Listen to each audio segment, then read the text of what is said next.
In a relationship, when is honesty not the best policy? How do you balance what you want versus what you need? And is there something you need to say to your spouse but can't find the right way to say it? If so, then you're in the right place. This is the Lunch with Sandy podcast. With nearly 20 years of marriage under their belts, Terrence and Sandy Jackson discuss a range of topics, provide valuable insights on relationships, and talk about the conversations married couples need to have. So what does lunch have to do with all of this? Well, it's a metaphor for how these conversations originally started. Speaking of conversations, let's get one going. Here's your hosts, Terrence and Sandy. Hello and welcome to the Lunch with Sandy podcast. I'm Terrence. And I'm Sandy. And as usual here on the Lunch with Sandy podcast, we are having the conversations that married couples need to have. The what? Conversations. You like how I enunciate that? You know I have a tendency to talk a little fast and sometimes those words get mixed up. But stop trying to trip me up because we need to get to what we need to get to today. And today we're going to be discussing what if. I'm not going to say anything further than that. But let me take care of the normal house cleaning that we have to do at the beginning of every show. And that is ask Sandy how she's doing today. How you doing today, Sandy? Well, today I there have it is. A real reason to say that, no, I'm feeling better. I'm good today. I got my nap in. Sometimes that's all it takes. Mm-hmm. All it takes is a nap and boom, you're back at it. I'm noticing something. What? I didn't turn on the light on the other side of the room, so it's a little dark behind you right now. I know you wish you had a tan like mine, and that's not the type of dark I mean. I mean, the background is not as lit up as it normally is. Is that a good or a bad thing? It's just different. Okay. Sometimes, Can you see different me? is good. I mean, I could see. Oh, goodness. She over here doing the John Cena. Yeah, I could see you. I could see you just fine. You're like a bright light over there. I know it's summertime. I'm not that bright. No, you got a little bit of a tan. Yeah. I have to just get to the beach as well. I don't know. Have tan lines everywhere. Listen, the way that the weather has been, I know. I don't see much more beach going. I mean, you'd have to get there like the middle of the day, and by that time, traffic and everyone trying to get there is crazy. And then I say by like 5, 6 o'clock, you got to start heading back. Maybe even earlier than that. Next week. Next week what? I'm going to the beach. Have fun at the beach next week. Thanks. I will. Enough about the beach. I love the beach. Let's get into, speaking of lights and no lights, let's get into the spotlight of the week. Spotlight of the week this week is going on my man Nelson from Track Builders. So Nelson, he rides with us every now and then. And a couple of weeks ago, he heard that we had needed a spot to meet for the board. And he offered up his building, and he's actually allowing us to meet there again on this Monday. So shout out to Nelson. We appreciate you. We appreciate you allowing us to meet at your spot. Now, back to Sandy. It's always about Sandy. I mean, well, listen, some people would be glad if it was always about them. A couple of weeks ago, I took the fellows out to lunch, and I might have mentioned this on a previous episode, but one of them asked me if I had a chance to go back in time, is there anything that I would change?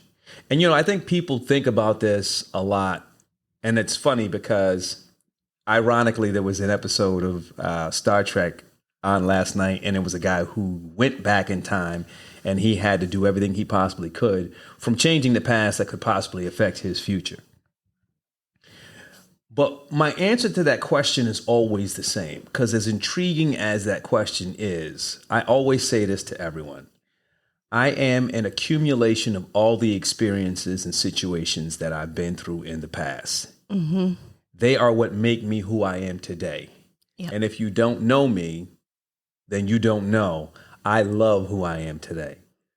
So on the surface, it's easy to answer that question and say, probably not much.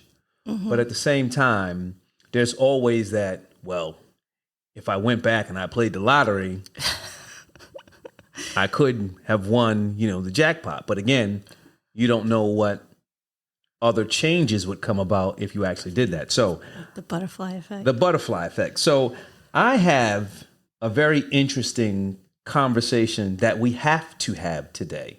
Okay. And that question is, what if there were no us? And let me explain what I mean by that. Yes, please do. Because listen, if I had gone back in time Mm-hmm. and I changed one thing, Yep. I might not have been at that event where we met, Yep. and potentially there could be no us. Same. So here's what I want you to entertain, Okay. right? Or what I want you to think about. Where do you think you'd be today if we had not met? That's a good question. Because I'm going to sound cliche right now, but if people ask me if I would have changed anything, I would. This is where it's going to sound cliche. Let's hear it. I would have changed to meet you sooner. But then again, if we had met sooner, would we have ended up together? I don't know. So you have to expand on that. So how would you change to meet me sooner? That means you'd have to have been stalking me to know where I was sooner. Goodness, you know what I mean. Like if you, if you could go back, like, all right. I get what you're saying. So say if there was a possibility of the one thing that you can Right. actually change. Yes. So, But you can't do that. You know why? Because now you're making changes for me and not you.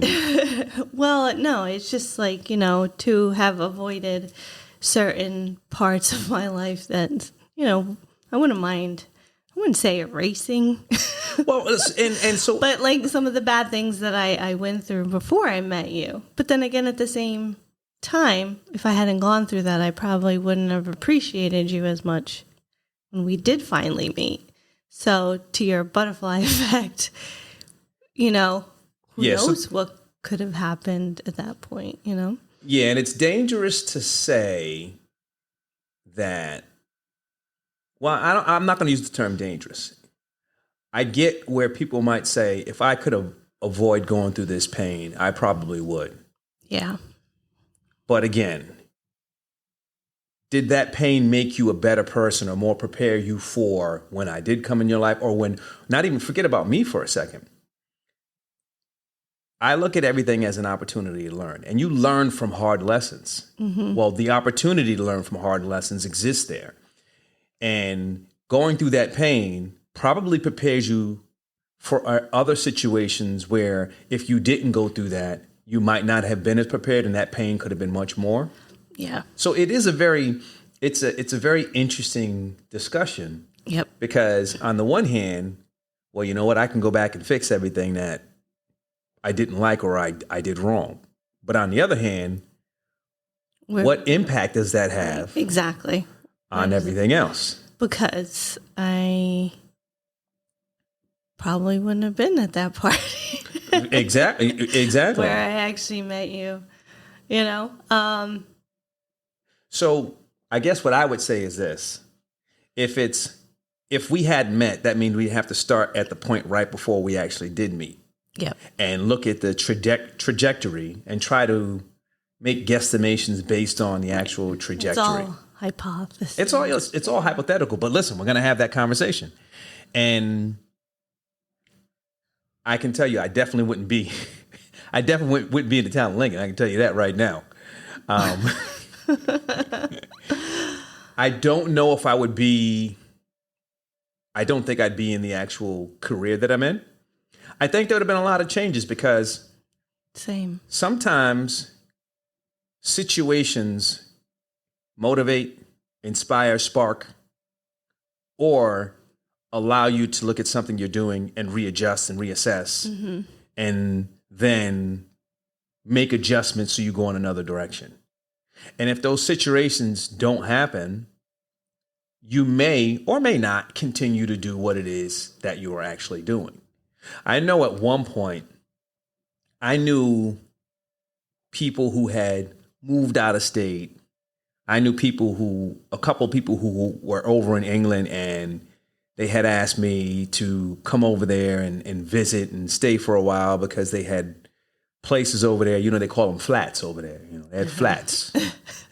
And I don't know. There was nothing really tying me to this place. You know what I mean? There was nothing tying me to Rhode Island. There was nothing really tying me to the States. And if we hadn't met, I don't know. I don't think that there would have been anything that, and I'm not saying tying me is weighing me down. What I'm saying is, there wasn't a reason to stay for me to have to stay in one place. Yep. So I think from that perspective, I might have been in another country. Mm. I mean, I could have been a bum on the street. Well, I wouldn't have been a bum on the street still. Shout out to the bums on the street. I almost left Rhode Island. Yeah. I was in the process of going to Miami and doing my master's down there. So. You'd have been drunk on a beach with espresso martinis down there in Miami. You would have never made it. They would have to come drag you off the beach. And then I didn't go for my master's, and I didn't end up going to Miami either. And even if I go further back, my goal was to actually work for the FBI. Well, this was, I had a couple of different career changes. Mm-hmm. The first one, I was going for physical therapy, right?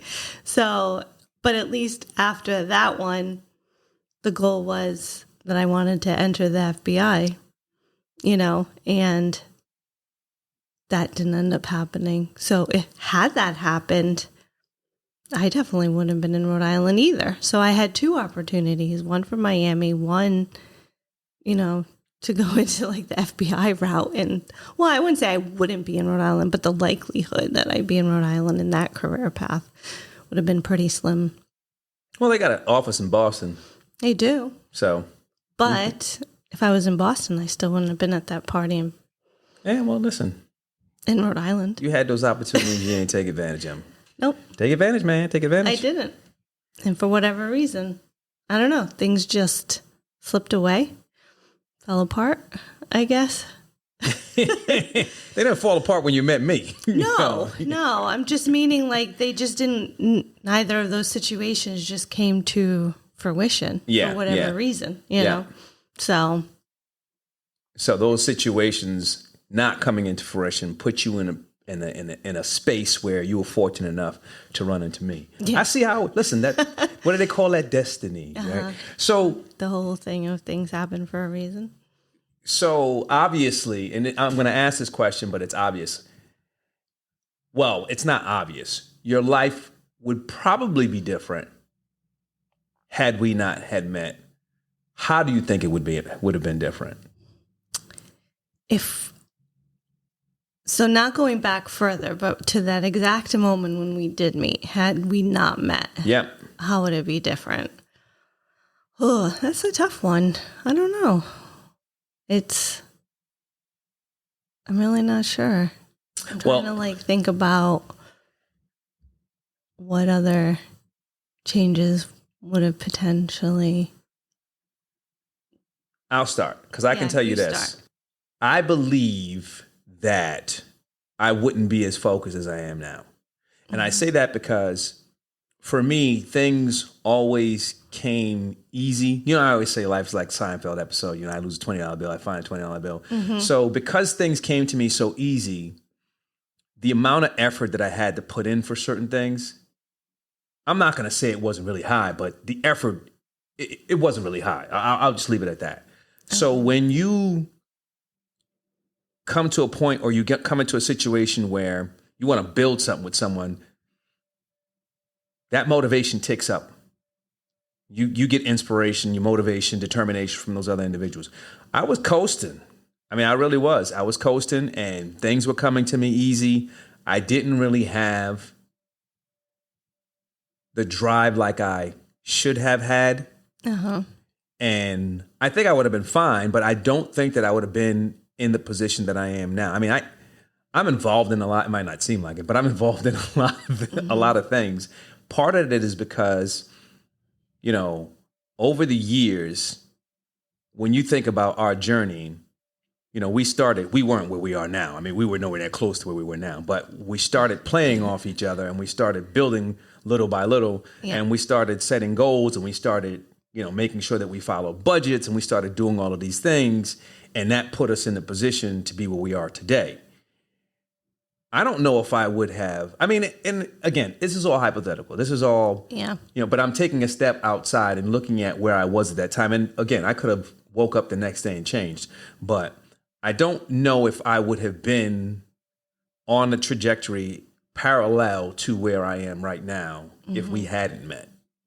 Yeah. And that's just based off of where I was, what I was doing at the time, and how things were working out just from coasting. Yeah. I mean, it was the truth. Yeah. I mean, you think about it. I mean, I had my own apartment. Yep. You know, I had a decent job, and the job, I worked with a bunch of people, man, and they liked the party and couldn't ask for more. I mean, life was pretty good. Not that it wasn't good when I met you. What I'm saying was, for that individual, It became better. What are you talking about? For that individual in that space, everything was working, and there wasn't a lot of effort that needed to be put in for those things to work. Yeah. I don't know. I think for me, I don't think I'd be in the career I am today. Listen, and it has nothing really to do necessarily with you. It was, I think I would have suffered through working at the hospital. And you would have suffered through it. You would have suffered through it because, listen, you were there. Yeah. You were there, and I was like, listen, this ain't gonna work. Yeah. So, right. So had I not met you, I think, you telling me like, listen, this is not working out. You're working all 3 shifts. So, like, it's just too chaotic. I don't think I would have went and applied to go work for the bank. No, and I know that, every career has its ups and downs. But listen, you've been with the bank for a hot minute. The bank has been good to you. Mm-hmm. Be 23 years next month. Yeah. Yeah. Yeah, that hospital thing was not working. No, it was tough. I sometimes worked doubles. I sometimes worked first, second, third shift. It just really all depended week by week, day by day. You needed the focus and organization. No structure to that job. Yeah, that's what you needed. And that's probably, honestly, when I had met you, there probably was no structure in my life. Yeah, honestly, the only structure that existed at that point for me was, obviously work. I had to get up and I had to go to work. Mm-hmm. And work was at times play because we were at work very, very early in the morning and we stayed kind of late and then we partied afterwards. Yeah. So, I mean, it was a cycle, it was a complete cycle. But I don't know that I know for a fact that you can't continue to do that for a very, very long period of time. Yeah. And I also know that from the perspective of making that an everyday thing over an extended period of time, your body starts to reject some of that stuff. And you don't end up being as pristine as I am right now. Mm-hmm. Yes. Well, and agreed. So, when we met too, I felt somewhat free at the time. We'll just go with that word. That I was out partying all the time too. Not necessarily during the week, but definitely on the weekend. Always at the club, bar, whatever it was. You were clubbing it up. I was, and because I was just enjoying myself. I remember those club days, not your club days.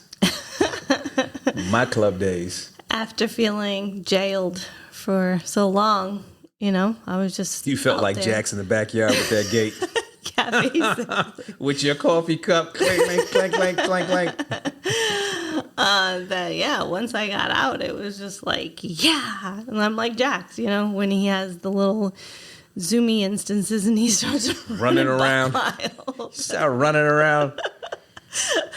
That was me. You was out there in the club running around. Yep, exactly. Asking for espresso martinis. Another one. Did they have espresso martinis back then? I know you weren't up on espresso I wasn't martinis up back on then. espresso martinis back then. See but how I'm sure they had them. See how your taste has advanced.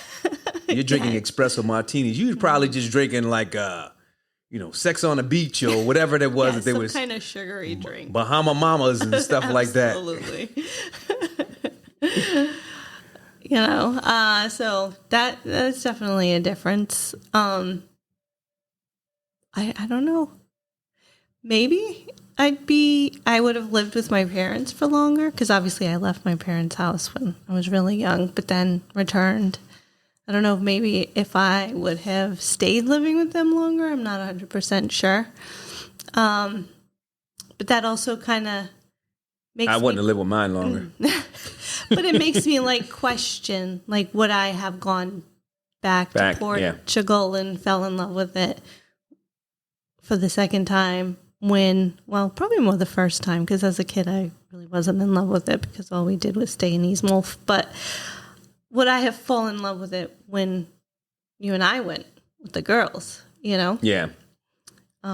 Speaking of which, just to interject for 1 second, my boss Shelby is going to Italy, and I don't know if I told you, Italy and Portugal in like 3 weeks. Yeah, see? It's a good place to be. Yeah, listen, look, we had a great time. I'm sorry. Go ahead. No. You were moving back in with your parents. Yeah. Well, when we met, I was living with my parents. Well, technically you wasn't. Kind of, sort of, yeah. Technically you wasn't. But yeah, so I don't know if I would have been on the trajectory of wanting, to start spending more time in Portugal now. Yeah. So that might have been different. Yeah. See how I don't know. I don't think you would have even ventured into Portugal. No, probably not. Probably not. I tell you. So at one point, maybe you'd be in Italy, but not Portugal. I might be in Italy. So at one point that was the goal, and the goal was to eventually go to Italy. And at that time, I probably would have went. After studying it for so long, wanting to see the country, but things change. Yeah. And now that I've been there, I did enjoy it, but now it's one of those things where obviously we want to see more of Portugal. I do want to see more of Italy. Same. I think I liked Portugal better. Oh, 100%. And it also could be I'm impartial because I can actually speak the language. Well, I think also too, in Portugal, we've gone to places where they're considered more touristy. And so there was a lot more going on. In Italy, as great as that place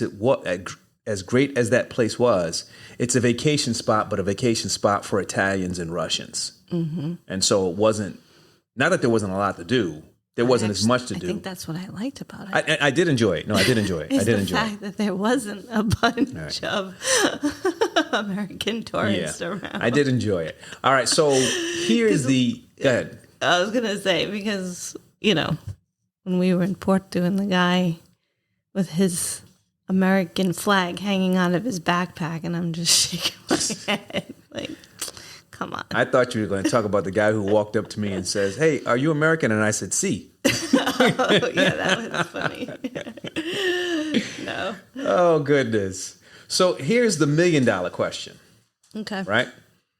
If we had not met, do you think your life would have been happier than it is currently?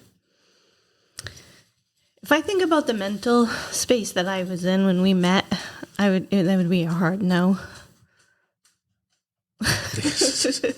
I thought you were saying more. I was gonna, because that was a trick question. I mean, the easy answer is no. My life wouldn't have been happier without you. You bring happiness to my life. You had all the opportunity to say all of that, and you said, if I had to think about, no. I said thinking about the mental space that I was in. I said a hard no. Yeah, hard no. Just the mental space. Mentally, I was whacked. I'm not anymore. Hard no. Hard no.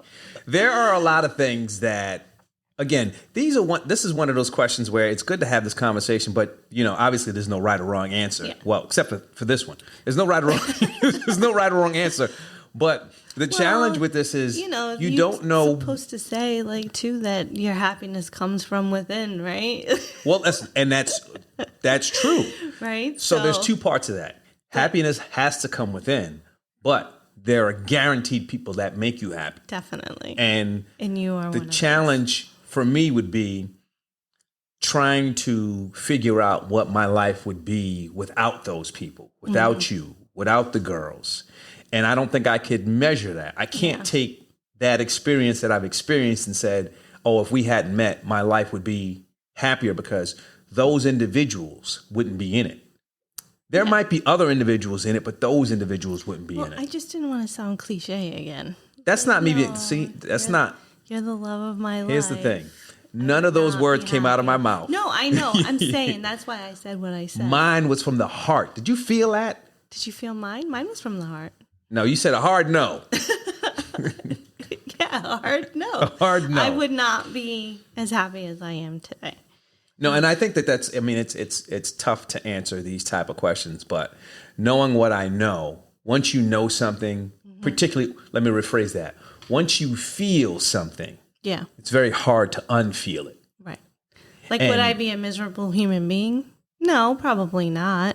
Would I have some level of happiness? I would hope so. Because you might be miserable. I bring the light. But I think meeting you and at the time that we did meet was for a reason. I don't think either one of us probably would have put as much effort into the relationship if we had met sooner. You don't know me. I probably wouldn't have. No, we've talked about this. So Yeah. Renege now on what you I said I probably wouldn't have. I said I probably wouldn't have. I wasn't mentally, I wasn't in the right place. Right. For a long time. So. But I've answered the happiness piece of mine, and I think I answered it beautifully. Beautifully. Although that beautifully came out like a bootifully and make me slow down. So, it's difficult trying to imagine your life being different from what it is. Yeah. Trying to... All I see is chaos and anarchy. trying to say, okay, well, if I can go back and change one thing, I would do this. There's so many factors that are not in your control that if you did have the possibility to do something like that, there's no telling what ripple effect that could have had. But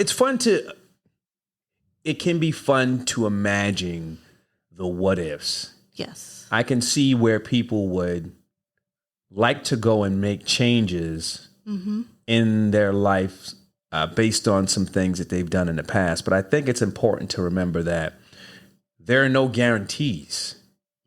Just like there are no guarantees currently and moving forward, there's no guarantees if you go back and make a change that is going to be better for you and for those around you. So when it comes to those things, the what ifs, I think it's better to keep those what ifs as just dreams from the past. And with how beautifully I said that leads me into my beautiful realization of the week. Although it looks like you have something you want to say. No, okay. Go for it. My realization this week is it's very simple, and it might sound cliche, but thinking positively breeds positivity. It's that simple. If you focus on positive thoughts, you tend to notice the positive things around you. And that's not to say that, negativity doesn't exist out there. But I think as a society, we focus so much on all the negative aspects that that's all we see and that surrounds us. But if we take that same energy and look and focus on those positive things, I think overall we'll have a society that is brimming full of positivity. And I think that once that positivity surrounds you, it would make you a much better, much happier person. Yep. That is all for this episode. Please be sure to follow us, leave feedback. Thank you for listening. We hope you join us for our next conversation. That's it for this week's episode of the Lunch with Sandy podcast. Thanks for listening. We'd love to hear your feedback and comments on Instagram, TikTok, and Twitter at Lunch with Sandy. And be sure to follow us on your favorite podcast app. If you enjoyed the show, don't forget to rate and review us. Thanks again for listening to the Lunch with Sandy podcast.